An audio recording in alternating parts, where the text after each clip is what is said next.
Students, इस video में मैं एक ऐसे कॉम्प्लेक्स एक्सप्रेशन की बात करूंगा जो कि काफ़ी प्रॉब्लम्स में आता है और मैं आपको सिखाऊंगा उस एक्सप्रेशन को ज्योमेट्रिकली कैसे इंटरप्रेट करना है। तो ये वीडियो बहुत ही इंपॉर्टेंट है, इसे आप ध्यान से फॉलो करिए। तो जिस एक्सप्रेशन की मैं बात कर रहा हूँ वो ये एक्सप्रेशन है argument of z minus z one by z minus z two. तो z1 और z2 मान लीजिए आपके दो कॉम्प्लेक्स नंबर्स हैं कोई प्लेन में, और z एक तीसरा कॉम्प्लेक्स नंबर है, और इन तीनों कॉम्प्लेक्स नंबर्स की टर्म्स में हमने ये एक्सप्रेशन हमने लिखा। तो हमें इंटरप्रेट करना है इस एक्सप्रेशन को जियोमेट्रिकली। हमें ये डिटरमिन करना है कि इस एक्सप्रेशन का जियोमेट्रिकल मतलब क्या है। तो इसके लिए स्टूडेंट्स चलिए हम एक फिगर ड्रॉ करते हैं। तो मान लीजिए ये हमारा आर्गेंट प्लेन है जो आपको दिख रहा है।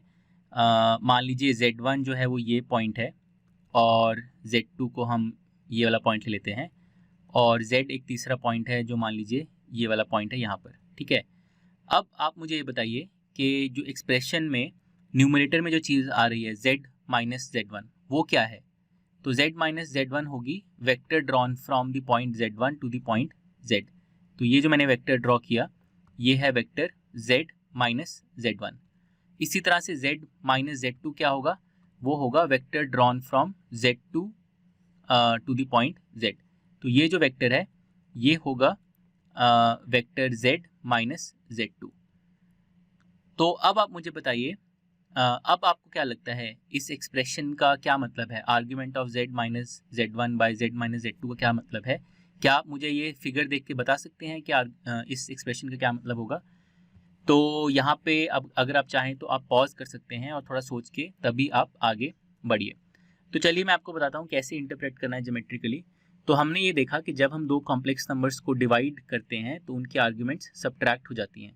तो ये जो एक्सप्रेशन है हमारा, इसको हम ऐसे भी लिख सकते हैं, आर्ग्यूमेंट ऑफ न्यूमरेटर हम अलग से ले लें पहले, माइनस आर्ग्यूमेंट ऑफ, फिर हम डिनोमिनेटर का आर्ग्यूमेंट ले लें। ठीक है, तो क्योंकि एक्सप्रेशन में हम z माइनस जेड वन और z माइनस जेड टू को डिवाइड कर रहे थे और पूरी चीज़ का आर्ग्यूमेंट ले रहे थे, तो मैं अलग अलग आर्ग्यूमेंट लेके भी उनको सब्ट्रैक्ट कर सकता हूँ।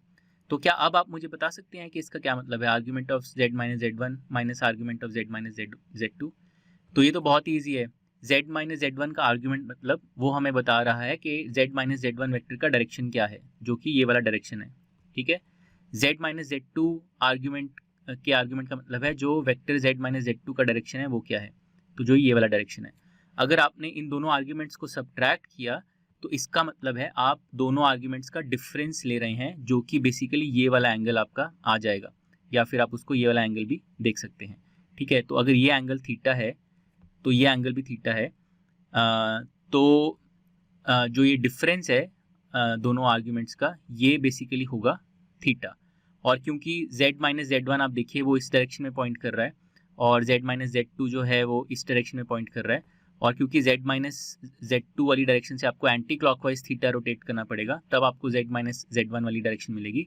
तो इसीलिए जो डिफरेंस आ रहा है वो पॉजिटिव आ रहा है, क्योंकि डिफरेंस जो है वो एंटी क्लॉकवाइज एंगल है, तो डिफरेंस पॉजिटिव आ रहा है। लेकिन अगर आपका एक्सप्रेशन जो है उसमें z minus z one by z minus z two की बजाय अगर उसमें z minus z two by z minus z one होता, यानी कि अगर आप z minus z two by z minus z one, अगर आप इस एक्सप्रेशन का आर्ग्यूमेंट लेते तो ये क्या होता, तो ये इस केस में माइनस थीटा होता। अगर थीटा यही एंगल आप ले लें तो ये जो आर्ग्यूमेंट है ये माइनस थीटा होता। ठीक है, तो बेसिकली हमने क्या देखा यहाँ पर कि जब हमारे पास ऐसा कुछ एक्सप्रेशन है तो ये हमें बता रहा है angle between the two vectors जो बन रहे हैं, और उस एंगल का साइन क्या है ये डिपेंड करता है कि न्यूमरेटर क्या है और डिनोमिनेटर क्या है, किस वेक्टर का आर्ग्यूमेंट आगे है, किस वेक्टर का आर्ग्यूमेंट ज़्यादा है, उस पर डिपेंड करता है कि जो डिफरेंस है वो पॉजिटिव है या नेगेटिव है।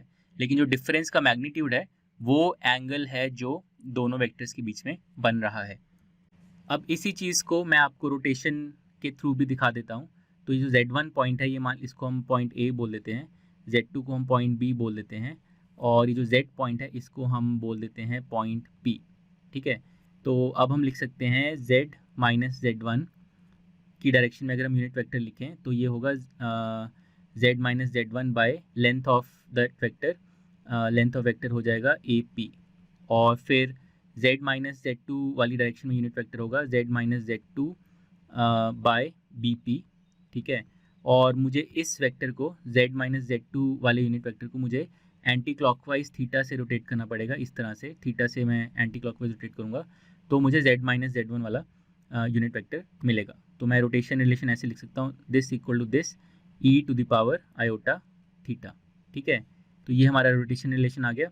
इसको अगर हम थोड़ा सा सिंप्लीफाई करें तो ये हो जाएगा z minus z1 by z minus z2 equal to AP by BP into e to the power iota theta. तो अब यहाँ से भी आप देख सकते हैं कि ये जो एक्सप्रेशन है हमारा लेफ्ट में, इसी का हमने आर्गुमेंट लिया था। ये एक्सप्रेशन की वैल्यू है AP by BP into e to the power iota theta. तो इस एक्सप्रेशन की अब आप यहाँ से बताइए आर्गुमेंट क्या होगी। इस एक्सप्रेशन का मॉडुलस है AP बाय BP और इस एक्सप्रेशन का आर्गुमेंट है थीटा। थीटा जो कि एंगल बन रहा है between the vectors z minus z1 and z minus z2। तो यहाँ से हम कंक्लूड कर सकते हैं कि जब भी हमारे पास ऐसा एक्सप्रेशन हो argument of z minus z1 by z minus z2, ये हमें बता रहा है the angle between the vector z minus z1 and z minus z2। और उस एंगल का साइन क्या है वो डिपेंड करता है कि z माइनस z1 का आर्गुमेंट ज़्यादा है या z माइनस z2 का।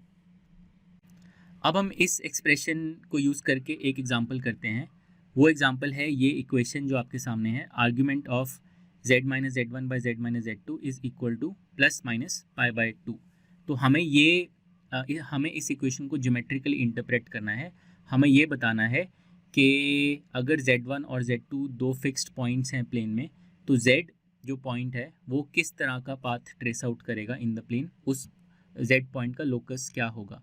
तो z1 और z2 कोई भी दो पॉइंट्स ले लेते हैं। तो मान लीजिए z1 ये पॉइंट है और z2 को हम यहाँ पे ये पॉइंट ले लेते हैं, ठीक है। अब ये इक्वेशन क्या बोल रही है, ये इक्वेशन बोल रही है कि z एक ऐसा पॉइंट है प्लेन में सच दैट अगर आप z1 से z वाला वेक्टर बनाएं और z2 से z वाला वेक्टर बनाएं तो उनके बीच का जो एंगल होगा वो प्लस माइनस पाई बाय 2 होगा।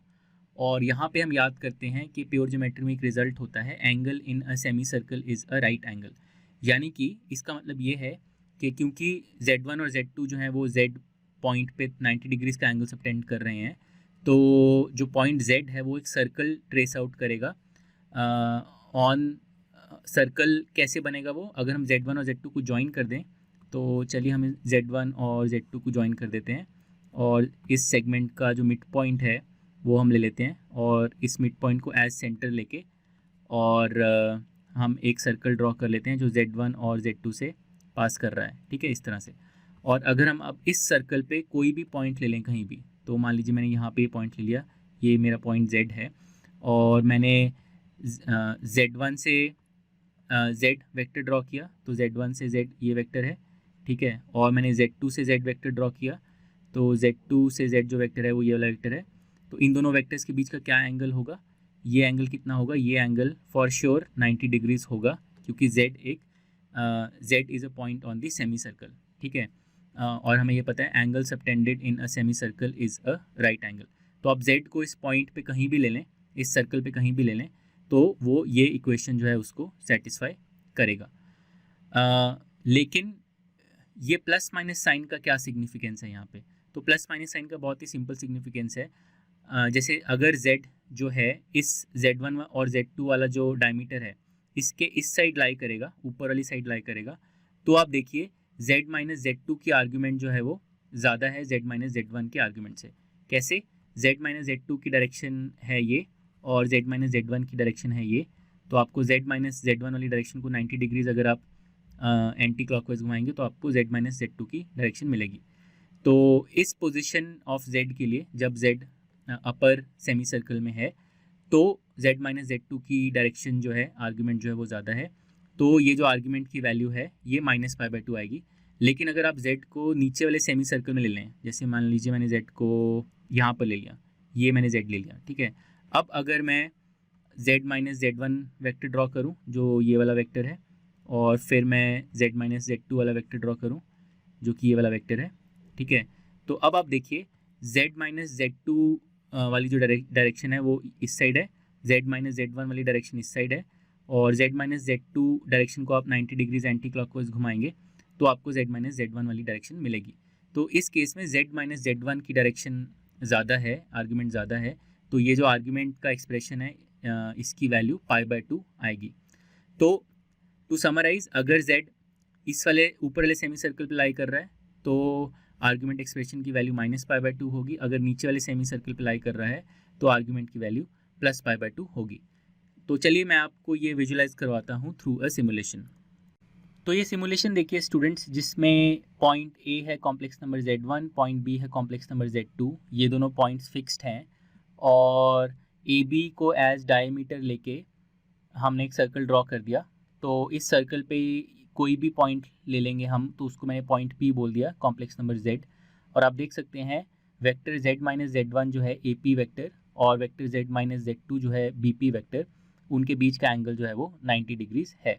तो ये यहाँ पे आप देख सकते हैं argument of Z minus Z1 by Z minus Z2, ये अभी -90 दिखा रहा है क्योंकि Z माइनस Z2 का आर्ग्यूमेंट जो है वो ज़्यादा है compare to Z minus Z1 के आर्ग्यूमेंट से। इन अदर वर्ड्स, आपको Z माइनस Z1 वेक्टर वाली डायरेक्शन को एंटी क्लॉकवाइज रोटेट करना पड़ेगा 90 डिग्री से, तो आपको Z माइनस Z2 वाली डायरेक्शन मिलेगी। ठीक है, और एज लॉन्ग एज P जो है वो ऊपर वाले सेमी सर्कल पे कहीं भी लाई करता है तो ये ट्रू है। आप देखिए ये एक्सप्रेशन की जो वैल्यू है वो -90 ही रहती है।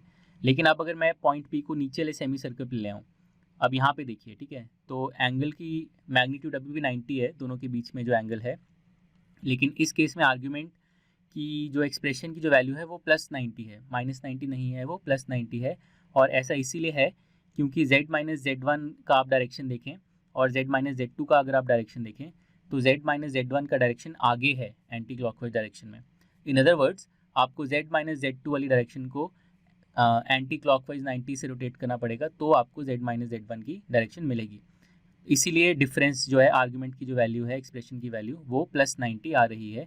और ये ट्रू है एज लॉन्ग एज आपका जो ये पॉइंट है ये नीचे वाले सेमी सर्कल में कहीं भी है। ठीक है, तो ऊपर वाले सेमी सर्कल पे अगर Z है तो एक्सप्रेशन की वैल्यू है -90, नीचे है तो +90।